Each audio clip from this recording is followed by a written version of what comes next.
Hello guys, তো দেখো আজকে বানাবো আমি আবার চিকেন। রবিবার হলে চিকেন ছাড়া আর কিছু হবে না। কবে কবে মাছও হয়, কবে কবে মাছ মাংস দুটোটা হয়।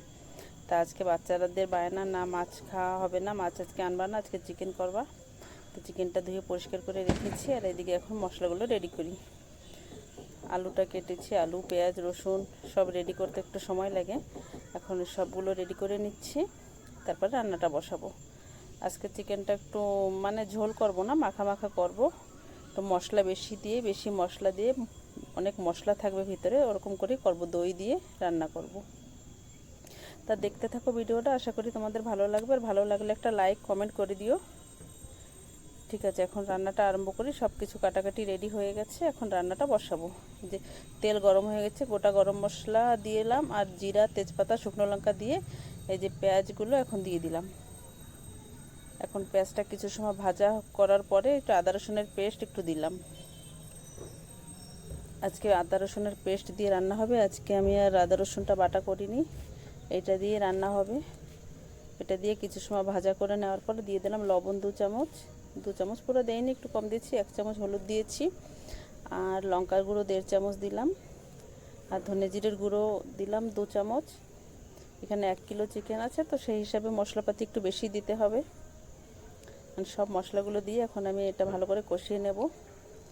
তো তেল ছাড়ার মতন এখন টমেটোগুলো কুচি কুচি করে এখন টমেটো একটা কুচি করে দিয়েছি।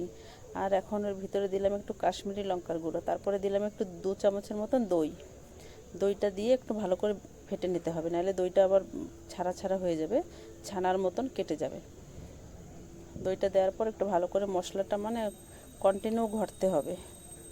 এই দেখো মশলাটা কেমন কষানো হয়েছে, খুব সুন্দর কষানো হয়েছে মশলাটা, তেল ছেড়ে দিয়েছে। এখন কেটে রাখা আলু মাংস দিয়ে দিলাম। এখন এটা ভালো করে মিশিয়ে কষাতে হবে, একটু ভালো করে নেড়ে চেড়ে দিই।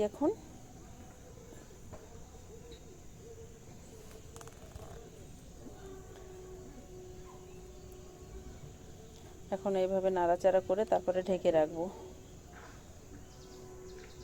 রান্নাটা ঢাকনা দিয়ে হবে, রান্নাটা আগলাক হবে না। এখন এই যে ঢেকে রাখবো। কিছু সময় ঢেকে রাখার পরে একটু ঢাকনাটা উঠিয়ে দেখি।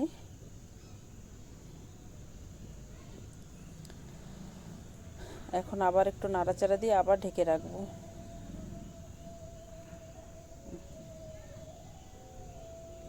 এইভাবে ঢেকে ঢেকে রান্নাটা করব। মাংসতে একটু জল দেব না আমি, এই মাংসর যে জল বেরোবে সেই জলেই রান্নাটা হবে। মাংসর থেকে অনেকটা জল বেরিয়েছে, এখন এই জলটাতে মাংস আলু সব সিদ্ধ হবে। দেখো কতটা জল বেরিয়ে গেছে মাংসর থেকে, জলে মাংসটা সিদ্ধ হয়ে যাবে, রান্নাও হয়ে যাবে।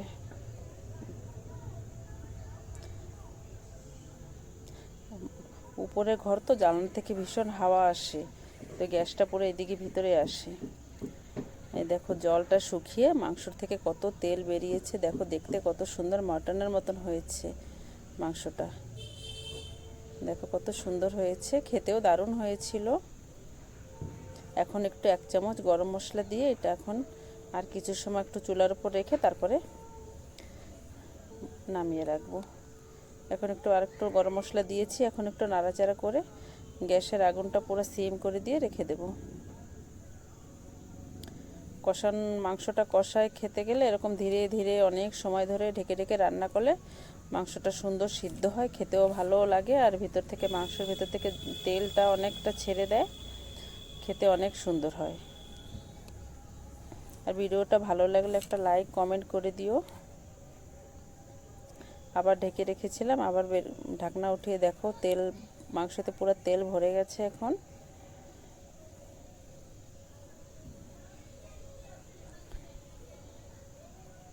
চিকেনটা খেতে ভালো হয়েছিল, ভীষণ ভালো হয়েছিল খেতে। ঠিক আছে, আজকের মতন এখানে, সবাই ভালো থেকো, সুস্থ থেকো।